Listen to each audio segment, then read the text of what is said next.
All right. Well, welcome to the first official panel of Spoilercon. We got the famous innkeeper, Matt Hatch, to join us.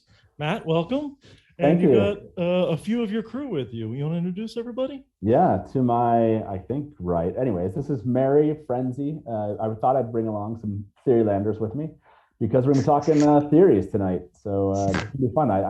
I'm really honored that we're kicking off SpoilerCon with y'all. So yeah, it's great. And this is our second guest is Brian, who many of you know as Gleeman from the Barside Chats podcast he and I run. And Brian is known as a Camel on Theoryland. And both of these individuals I've been talking about the Wheel of Time with for, I think, more than 2 decades. So Oh, wow. yeah, so we are. This is something we've done many times, and look forward to doing it again. Never gets old. Never gets old. So you're going for a wacky theory panel today? Is that the? Yeah, so basically, this is how it's going to work. We want to stay in world. Sometimes, if you've ever watched us do loony theories, we kind of, it becomes like Robert Jordan's birthday party or, the Right. real time as the Scooby Gang. But instead, we want to try to watch the trailer with everybody. And we're going to try to do loony in world theories. So the nuance here is there's none of this bringing in the Scooby Gang. We want to stay in the world, use the metaphysics of the world, but try to explain things in the trailer in ways that may not be normal, may not be your average theory. So Interesting. Yeah, that's how it's going to happen. Well, do you want to go ahead and play the trailer to start it Yeah. off? So here it is. Let's watch them. I mean, everyone's, I'm sure, not sick of watching this trailer, right? No, you never do. Never do. It's not possible. Never. So let's get to the trailer here, and let me share my screen, and we will all watch the trailer together, and then we'll start there. So Mary and Brian, and obviously Seth and Aradia, watch this, and you obviously can take part if you want to join in with your ideas of what these things could mean. We'll watch the full trailer, and then we can skip back. We'll probably start with Brian. He'll kick us off. We'll jump back to that spot, but here we go. Okay, there we go. Todd, welcome with us here. Todd, you weren't around for the original explanation of what we're doing here, but basically we're trying to stay in world, take the trailer and come up with explanations for things we see in the trailer, but in a more loony fashion, if you will. So Brian's going to kick us off here. I already have some fun ones, but Brian, why don't you kick us off? Is there a part of the trailer that you think you have an explanation for fans? I do. As a matter of fact, and it's not very loony. It's gonna be legit. It's the scene with Matt and the dagger. Okay. So he's holding a ruby dagger because he needs to get the dagger because he's in debt to a mobster in the Two Rivers, and he needs to pay them back. And he'll do anything to get this dagger and keep it. And if anybody tries to take it, he'll try to kill them. Like, this is the most important thing in the world, because if he does not get this ruby dagger to this mobster to pay off his debts, he's toast. He'll be sleeping with the fishes. But what happens? Do you think it's just his death? Is that what we're talking about here? He's just after protecting himself? Or do you think he's actually protecting other people with this money? Like, have they threatened the lives of his friends? They threatened the lives of his friends and family. They basically said, like, if you don't get, you don't pay with us, you're gonna be sleeping with the fishes in the Terran River, and that's it. We'll drop you off of the side of the ferry, and you'll drown. And so he has to get this dagger in order to appease the Dark Friend mob in the Two Rivers. There's a huge Dark Friend. So Rafe and his team have put a large contingent of Dark Friends in Inmansfield, and they're trying to explain away Matt's desire for this dagger by giving us the. Absolutely. I mean, this is a new turning of the wheel. Everything we think we know is out the window. So this is we need to bring in a little bit of excitement, a little bit of danger, and good old fashioned like noir drama. And we need Sam Bowie is actually a mobster guy. He's not the head mobster, but he's one of them, and that's why he's so grumpy all the time. Because okay. And so Matt has to get this ruby dagger because the gem is valuable enough to pay off all of his debts. That's my theory. I love that you brought in Sen Bui. This Yeah. makes this much more legitimate. I mean, Like- he's grumpy enough and he's old enough to have seen everybody's crap, and he's just like, just get the dagger, come on, or the boss man's gonna kill you. Okay, That's the whole thing. okay. Seth and Aradia, what do you think about this theory? I mean, the roofer really sees the skeletons in your closet, right? So he's up on the roof spying on everybody. There's no way he doesn't have all the dirt. I like it. I like he probably's got the support of the Congers and the Coplans, right? Like that's Oh yeah. yeah. That's the criminal underbelly right there. Those are the families. And you know, gotta worry about. Perrin walks by a skeleton hanging from a thing. I mean, the mobsters are making a statement here. So that's right. You know, we've seen the mobsters in action with these dead bodies all over the place. Yeah, I think it makes a lot of sense to add the mafia to any story. You know, spice up any given story. Just add mafia. Yeah. I mean, you know, the illegal trade in Two Rivers Tabak has really created an underground in Randland. Yeah. They grow the best. They do grow the best. You know, it's. I mean, well, if we're honest, like let's take a look at something here, because I think there's a lot of plausibility to what you just brought up. Look at how many people, right, we're talking about here. Like, this is a huge amount. I mean, look how many people he's serving in this community right here.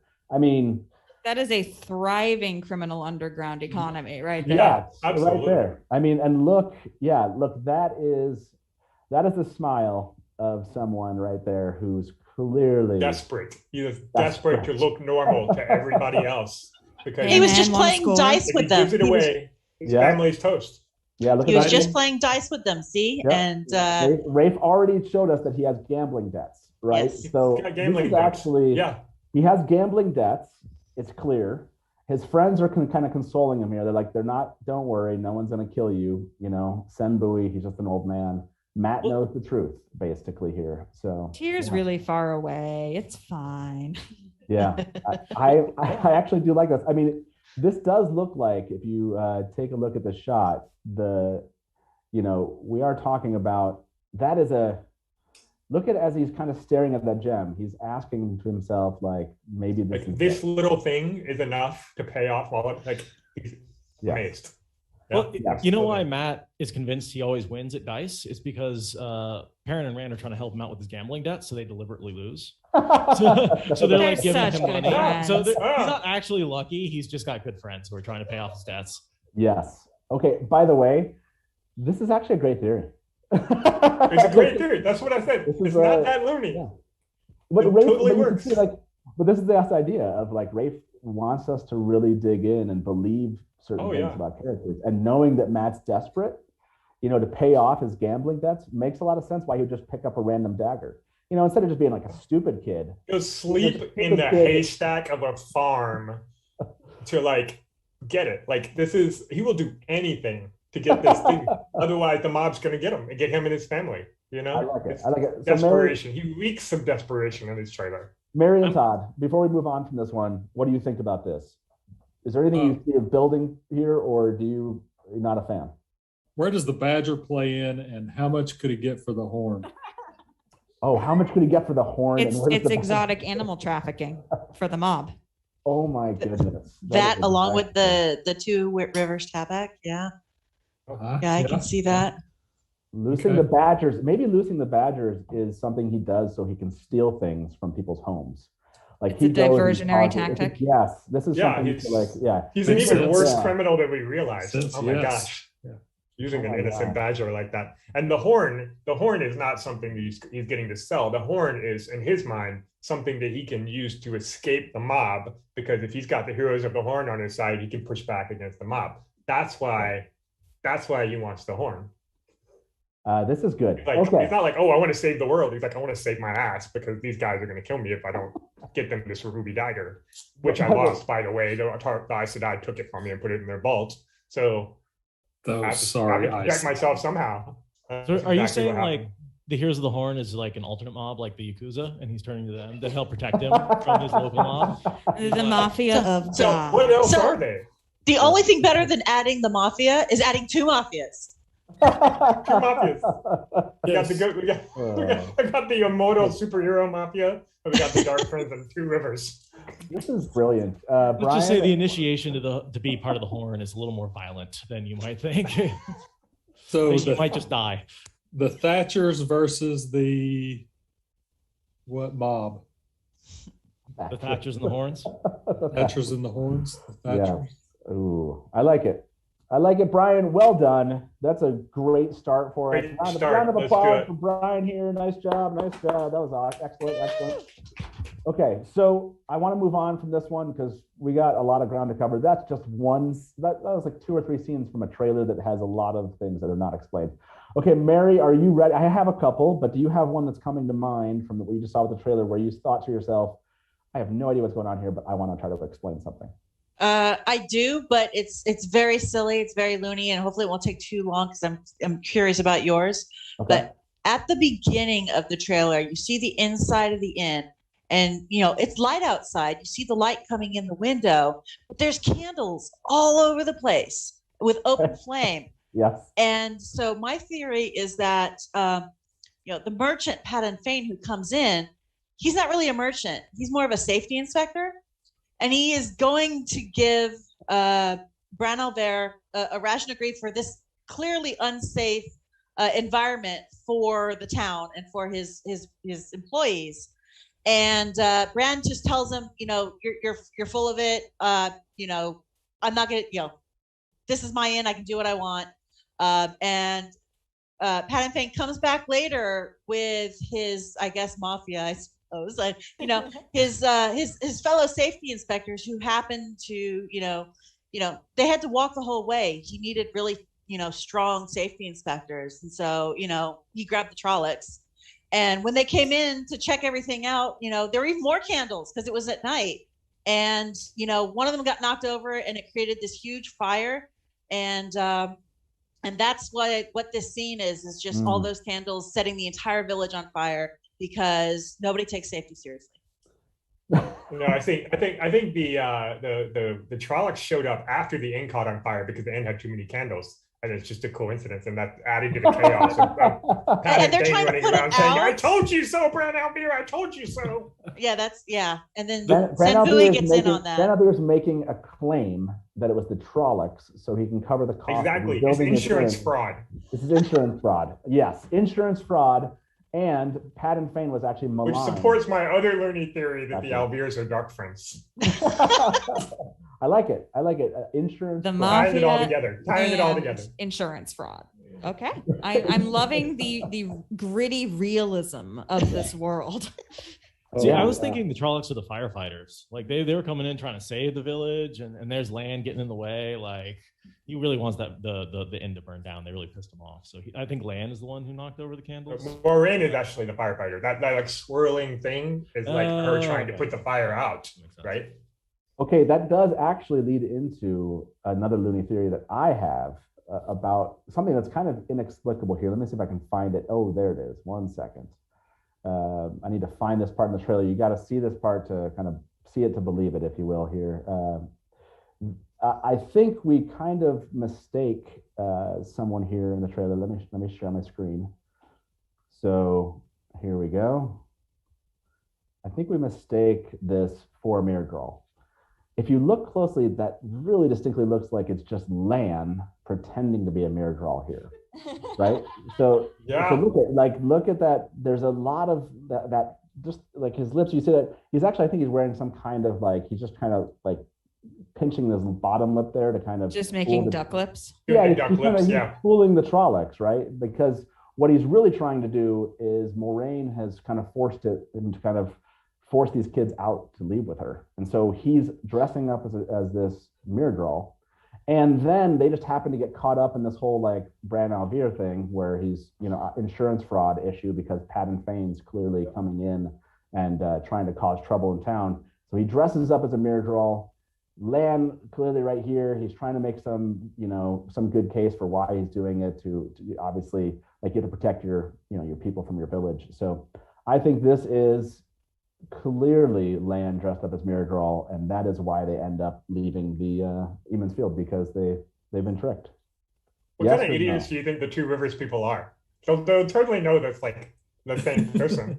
Let me be clear, is none of them really go looking for their kids after they leave, do they? I mean, so I'm just saying, like, I mean, two of them do, but they just end up back at the village soon after. So, I mean, Maureen and Lan are parenting basically hucksters. They're coming to town to steal children or recruit people into their army. They're basically shaggling people. Yes, I mean that's the obvious thing that's happening here that Nynaeve was always worried about, and we all know that Nynaeve is probably right most of the time. So And then Nynaeve's right. So they're like, what are the Krishnas? So this is Krishnas. this is what was it? This is what they are. This is Lan, right?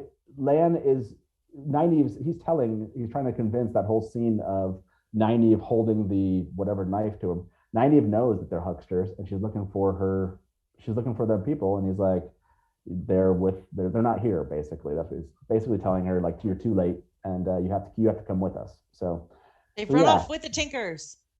Yeah, exactly. Blames it on the Tinkers. That's why the Tinkers have such a bad rap. It's because Moiraine and Lan run around stealing kids and blame it on the Tinkers on the way out. That's why.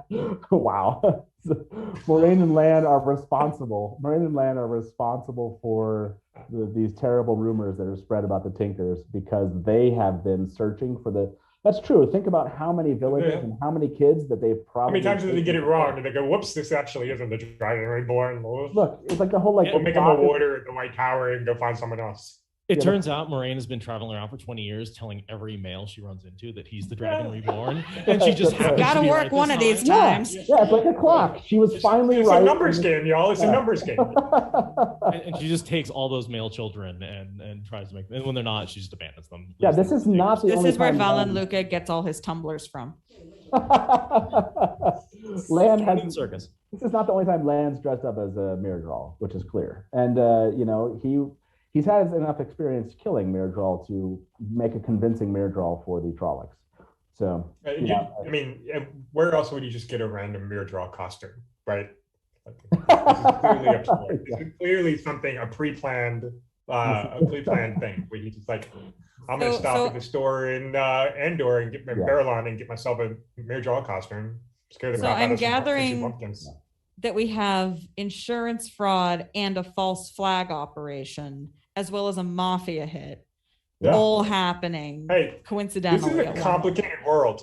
This is a really complicated world. I mean, the 14 books. I mean, come on, 15 books. Okay, but let's be honest. A lot happens, y'all. We know there's going to be changes.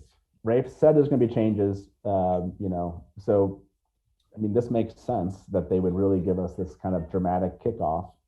It has to explain why kids are actually being taken from villages. And I think insurance fraud and, mafias and also, the false flag operations make sense why these kids end up in Tar Valon. So, okay, that is my theory. Todd, do you have one? Now you've seen the trailer. Yes. Something else that you think you have an in-world explanation for what Rafe and his team are doing here with the Wheel of Time? Yes. The Amyrlin is a dirty, tattooed hippie who is on a shroom dream, and she thinks that everybody is using the power when actually they're just slinging cocaine around for everybody to have.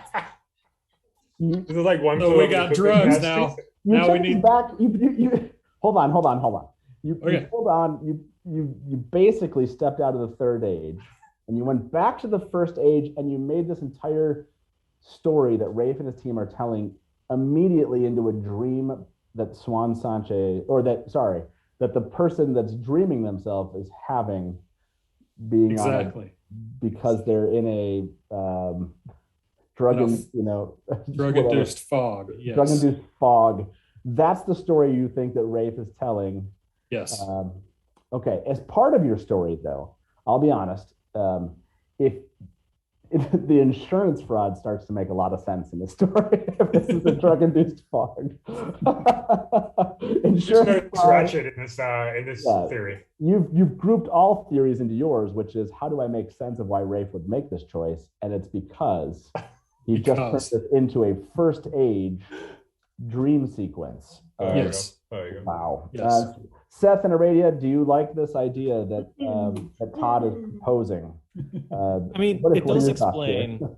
It does explain all the white powder that's flying around in the trailer between like Moraine. And oh my gosh! Hold on, yeah. There's those swirls coming down from like that is a lot of cocaine coming down from those mountains. Like, and see when someone is really snorting that to pull in that amount of like wind and just like whatever they snort, the Amerlin takes back. You see her do it. She removes it and takes it for herself. You see her doing that to Moraine. I didn't think of this as cocaine, but this is a lot of. You're right. That's a lot of cocaine. It's a lot. That's all I'm saying. And look where they are.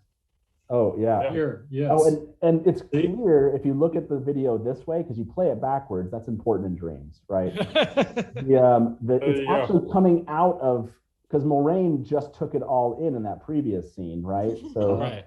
He's taking it in here, but what it's really telling us is that then Kareen. That's why Logain escapes, because Kareen just took hit a cocaine here in the dream, and that's why he's able to break the shield. For the moment, she's the keeper of the coke. Yes, but it's not really cocaine. This is even more potent than cocaine, and you get it by boiling all those children they've been stealing for the last 20 years. Boiling the children? Yes. Wow, distilling this out of them, yes. So and that is why the inn is burning down from a candle that accidentally fell over. That's because they need to get rid of the evidence. It was the meth lab. Yes. Yeah, I mean the walls are basically built with bricks of this cocaine. They had to get rid of it really quickly by burning the building before the health inspector. Who knew Rafe was like a fan of Narcos? Rafe is a fan of Narcos and is telling us a story, a tale. He's spinning the wheel of time into a tale about the dangers of drugs. and the whole thing at the beginning about like there are many different words for it. Like that's just like where you get your vocabulary for all the slang, you know. There's many different words for it. That's because they're talking about drugs. The last battle is just a confrontation with a dare officer.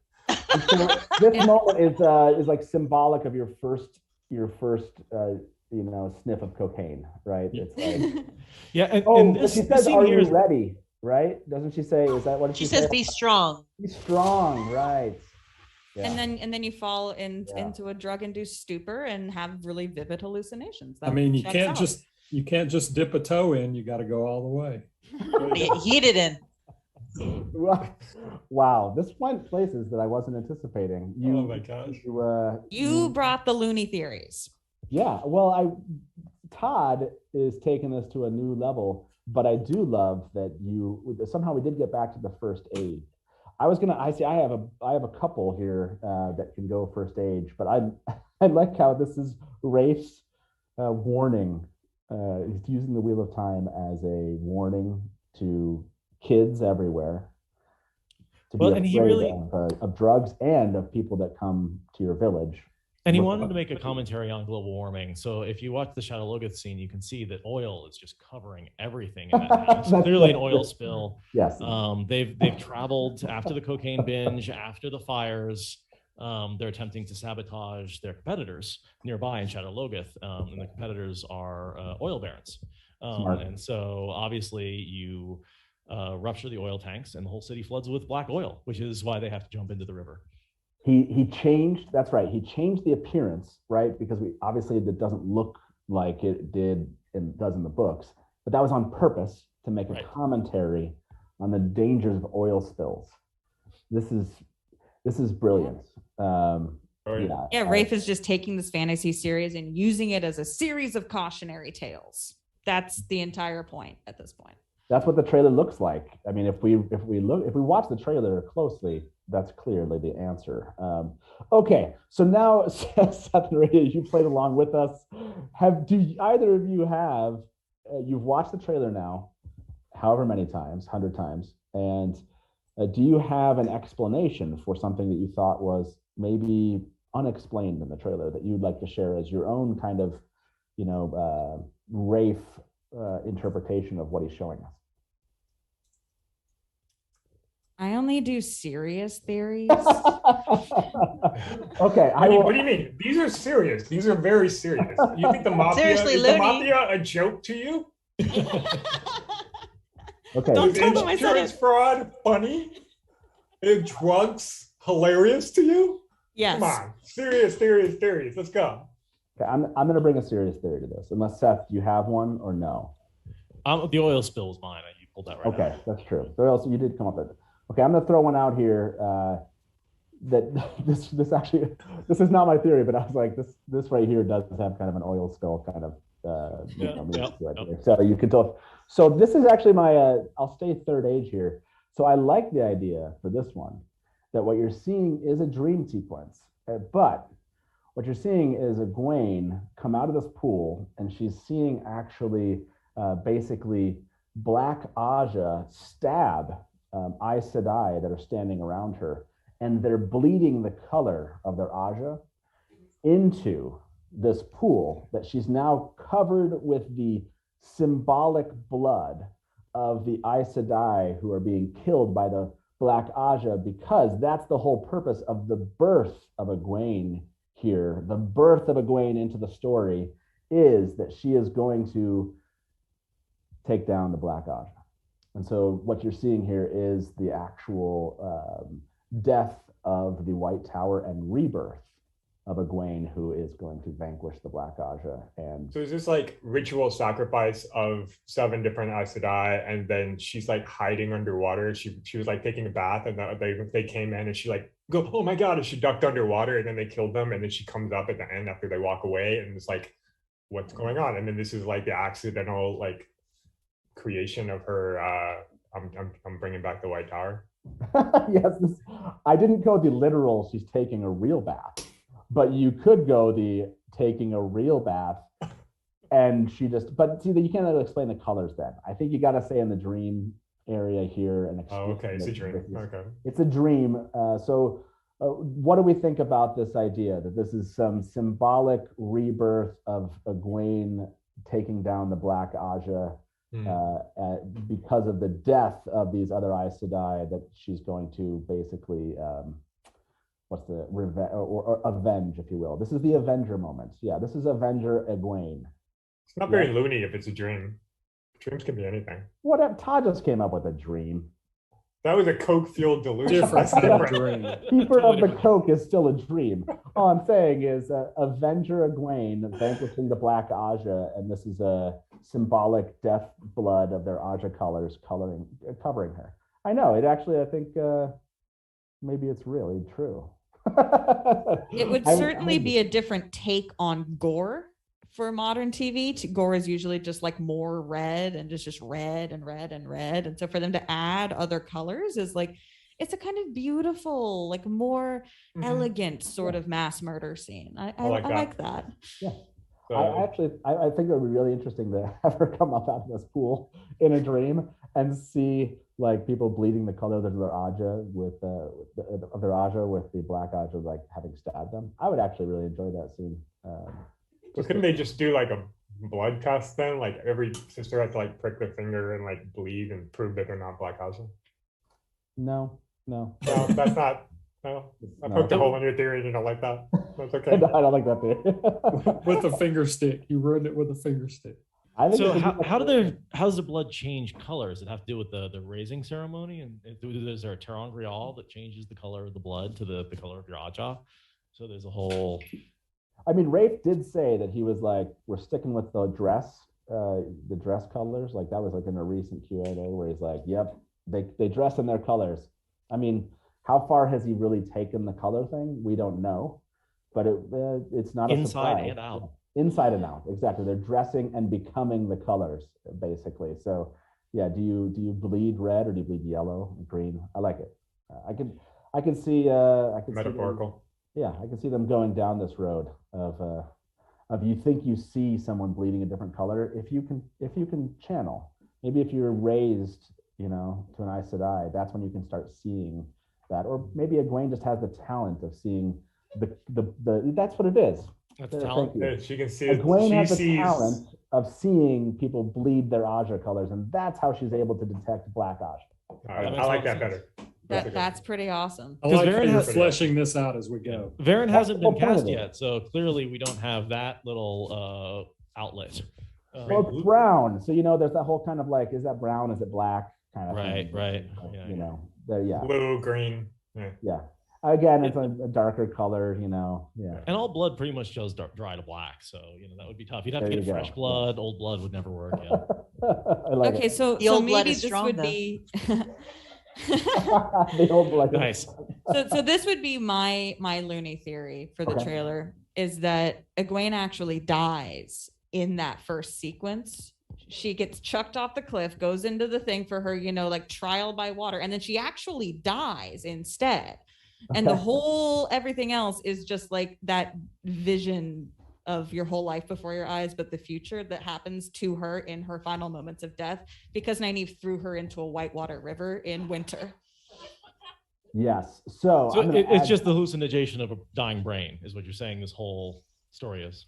Exactly. Wait, I'm gonna add on to your theory here to give it, even more plausible looniness, which is, if you notice, right, she is in this river, right? All over the world, there are different names for it. Now she says different names for it.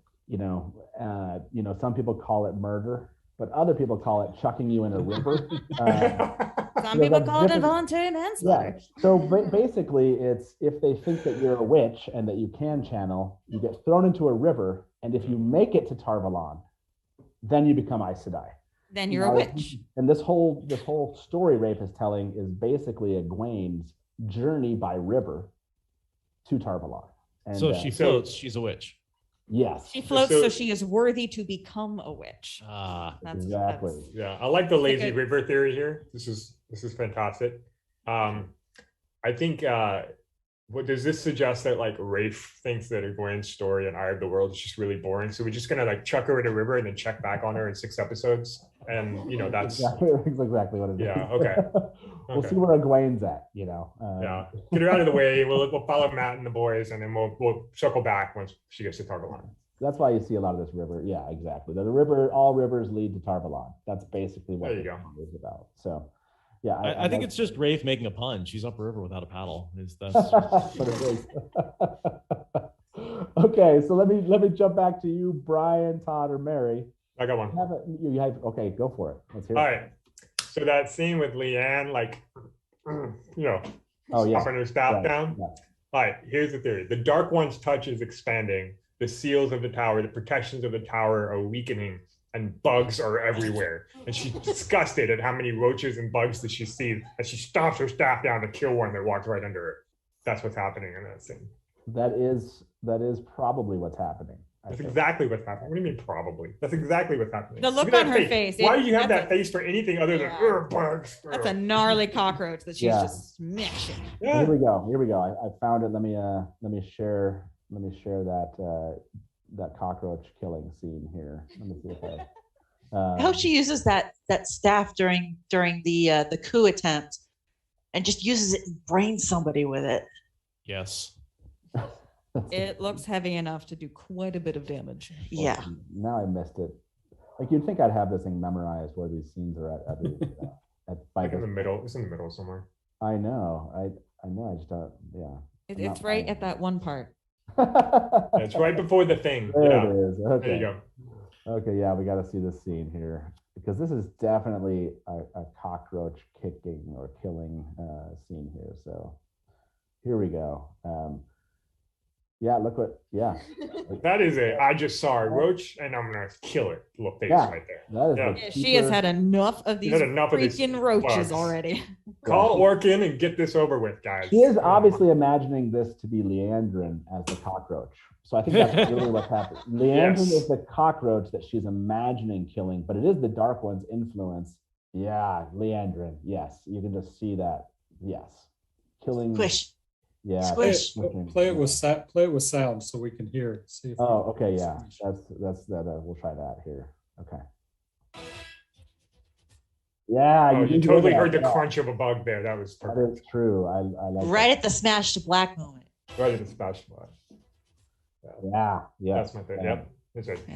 I like this idea that Rafe is so aware of, the dark ones. Dark ones touch on the world. This early, right? This shows a lot of like it's foreshadowing. Yeah. Oh, exactly. You think that it's just her setting the staff down, but he's really foreshadowing Dark One's influence. They have a bug problem, and this does kind of bring us back to like Pat and Fane, right? That maybe all inspectors, when it comes to bug issues and such, are actually dark friends. There's like a network. They're making work for themselves.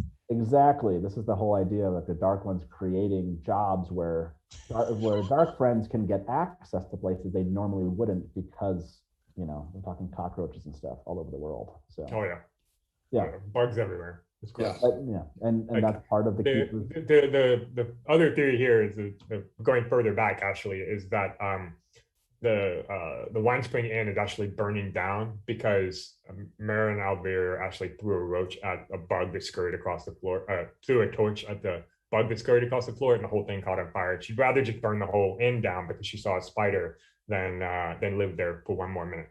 But what's clear is that Pat and Fane that sounds like Marin. Totally reasonable. Big hairy spider burns the place down. Let's go. We're moving to Taryn Ferry. Pat and Fane gets into places by bringing cockroaches with him. Right, he's supposedly bringing goods to sell and stories, but he's also bringing the tools in which he's able to kind of claim that people. No. See, this is a prank that Matt pulled to distract people so he could go steal stuff to pay back the mobsters. I see. So he let a giant hairy spider in the inn, and they burned down the inn. Was it a spider the size of a badger, perhaps? Exactly. This is what the badger truly is. But it was actually a spider. Yeah. I like the way the spider named Badger.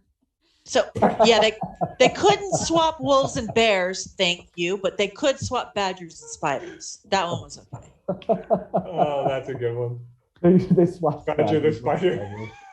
That would be a little bit more, frightening. Yeah, frightening. I like it. That's a good question. Is spiders what they? If you were Rafe, and you could swap badgers, would you swap them with spiders? I think this is an important question for us to be asking ourselves. I think so. I agree. And you could have that in, but it would be like easing the spider. It could be a spider themed in. Yeah. Well, that would be a great seller. They want to surprise us a little bit. They don't, they open the sack. We expect a badger. Spider comes out. You get scared. Like he's going for that jump scare. I think that's a better merchandising. That's for sure. Oh, yeah. Right? Like there's still lots of spiders. No one buys badgers. Yeah, we know that he's leaning into the horror elements, and spiders are to most people like top shelf horror. So Matt is releasing spiders. That's a good point. Where's the giant spider? Yeah. Oh, yeah. That's a good call. Shut our logo. Ooh, it's a shadow logo. That was the big the fight that is past the giant spider to get to. Why do you think nobody lives in Shadow Logoth? It's like there's a freaking giant spider there. Who wants to live there? No, thank you. So you have to, in order to get the ruby dagger, you have to go past the giant spider, and there we go. Yeah, exactly. A little Lord of the Rings. You got to go a little Lord of the Rings. You got to throw in some homage to Lord of the Rings in there. Yeah. Shalom. Yeah. I like it. I like that we've taken our loony theories and basically built them so they can all work as a singular. I told you it's my theories are not Mad Libs with loony theories. I love it. That's exactly what it is. It's all working for me. When you watch the trailer now, it makes a lot more sense, right? Like it makes, at least to me. So, sorry, were you saying something, Seth? I have another slightly loony theory. Let's hear it. There's that scene, and we think it's the warder with the warder ring, but there's no gem in there, and we know Rafe has been changing up musical instruments. So maybe instead of a morning scene, he's actually playing a musical instrument, because we can see his lips through there. And he's just having he's crying because the music is just so emotional. And that's actually a gleeman, not a warder. So that's what a gleeman looks like now. Yeah. And it's a new kind of instrument that Rafe invented for this world. Exactly. Yeah, right? Because I dig it. The harp was too big, so he changed it to guitar, and the flute didn't quite work, so he changed it to a magical ring you can blow through. So that's the origin of Tom's flute, is actually what you're seeing in that scene. Okay, so this is the scene we're talking about here. He's playing music here, which is deeply moved by his own performance. Deeply moved. It makes sense. Some kind of flute, but they have a ring flute. They have this belief if they play the right note, because you know how music is so important in a Wheel of Time. Mm-hmm. They play the right note. It's a one-note harmonica. Yeah. Well, if you play the right note, then you can bring back the person from the dead, right? Like it's the rebirth, but you can have rebirth, but they're hoping that they have, it's kind of like that whole like magic ring, and maybe this is the lamp, you know? So this is like the magic lamp version of playing this instrument and hoping it's the right one that'll bring them back from the dead. So hey, if the horn brings people back from the dead, why not a ring? That's true. That's a good point. And it's very on point with the Wheel of Time. That's for sure. I like this. How does this play in though, Seth, with the 2 axe jump? Oh, well, clearly he has the song, which the Tinkers have been looking for. And we all know the Tinkers are the result of Moraine stealing all the children. She's actually looking for the song by recruiting children to be part of the Tinkers. And that song is the power that she's actually been looking for that brings in all the cocaine. That brings in all the cocaine. I like this theory a lot. Okay, I do like this. It's good.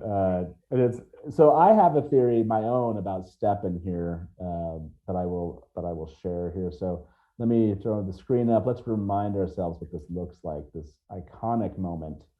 I know you've probably heard the Steppenwolf theory, but you probably have not heard the Steppen stunt actor theory. And so let me explain. So what's clearly happened in here is that his Aes Sedai has been killed. And in the process of the wounding that has happened to his mind from having his bond broken, is that his first age personality has taken over for him. So instead of like a warder with clearly a sword of some sort, he happened to be a stunt man in a previous life in the first age. And his stuntman moment is he just grabs these 2 axes there because axes are cool, clearly. And so he's like, I'm going to kill this person with these 2 axes, which makes no sense if you're a warder and you're attacking someone that can channel. But if you're a stuntman all of a sudden from the first age, and to me, it makes a ton of sense. So I think he's broken here. His first age personalities come through, and he just randomly grabs some weapons and goes full on stunt because he thinks he's in a movie. I like it. Is this a stuntman who is currently in the throes of a cocaine binge? Because it looks like it. If you look at the what is it called, our cocaine that's attached or that's being channeled here, cocaine being channeled by Moraine, she's probably infected, or I don't know if she's channeling cocaine into Steppen, and that is definitely fueling his jump. Because let's be honest, that's not a natural jump. That's definitely a cocaine. That is drug fueled muscle energy. And this is a giant crack rock wrapped around an Aes Sedai that he's going for. See, and those could be one of those could be a crack pipe.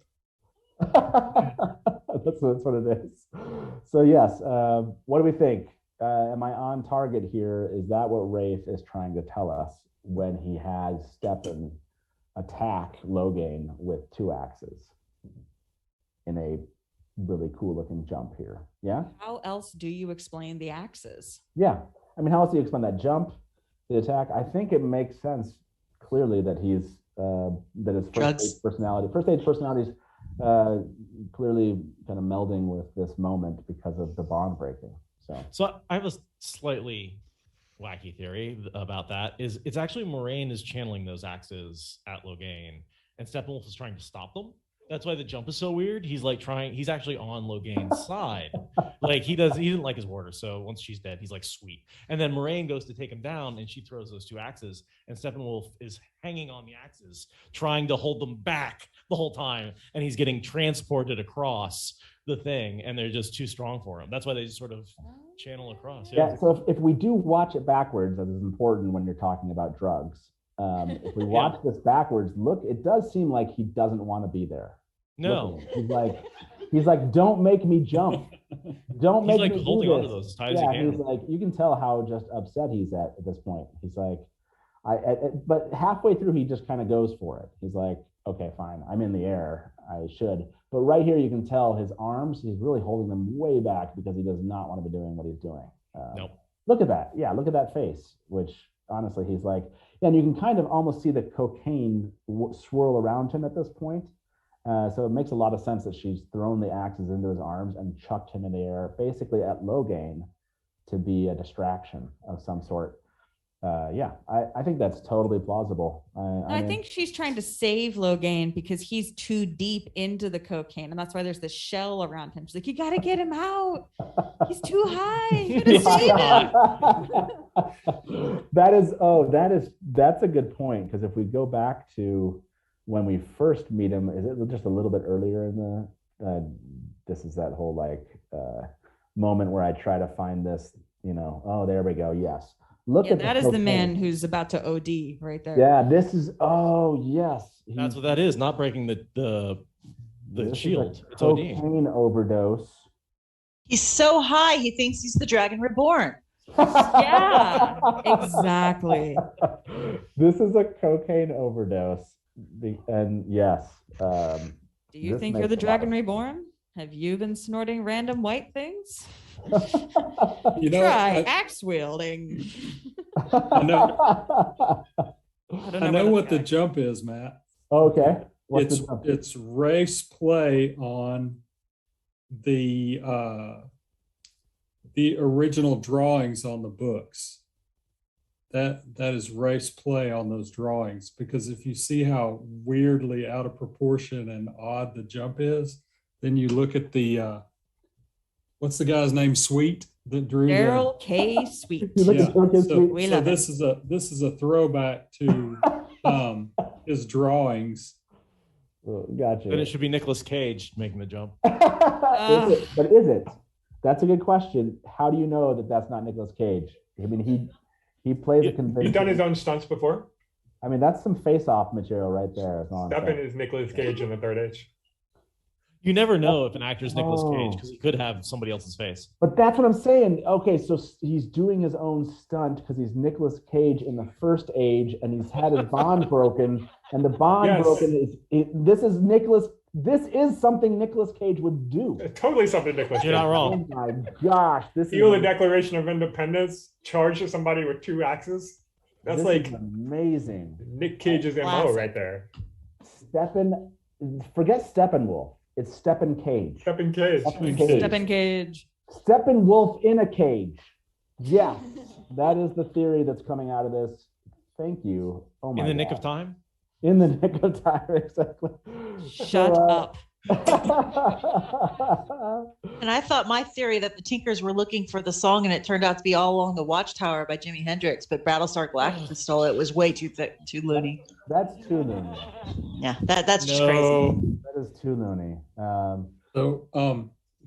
Yeah, go ahead. The scene where Rand and Egwene are together,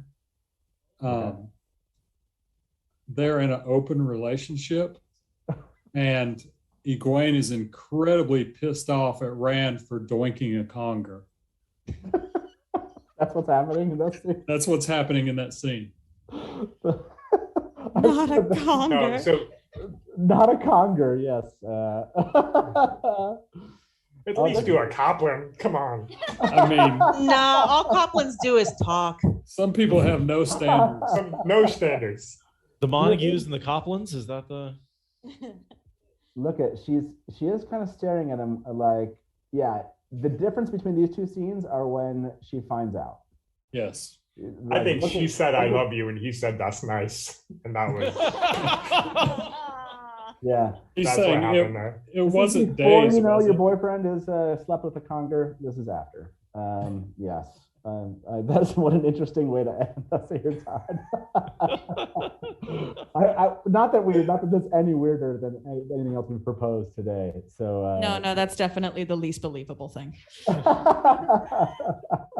Oh, Rand and Egwene in an actual relationship is pretty not believable. Okay, so by the way, I see that Rob's been running polls. Nice job, Rob. Polling people in chat, very important. Is Nicolas Cage in disguise? 91% of people that have voted at this point believe this is Nicolas Cage in disguise. So canon established. Yeah, that is Nicolas. I think Steppenwolf in a cage, I think is my favorite theory that's come out of this tonight. So we do like to end this with a poll of some sort. Now you can poll the audience there, Seth, for those that are online. So Rob, if you're listening to us, I mean, what are the 4 that we're going to pick out here as our top 4 candidates for the winner tonight? I think Steppenwolf in a cage has to be one of them. You just nominated your own theory? Yeah. Of course he did. I'm like moderating. He always does. Yeah, Always. Of course. Steppenwolf in a cage is a great theory. Shut up. So All right, turn on your video.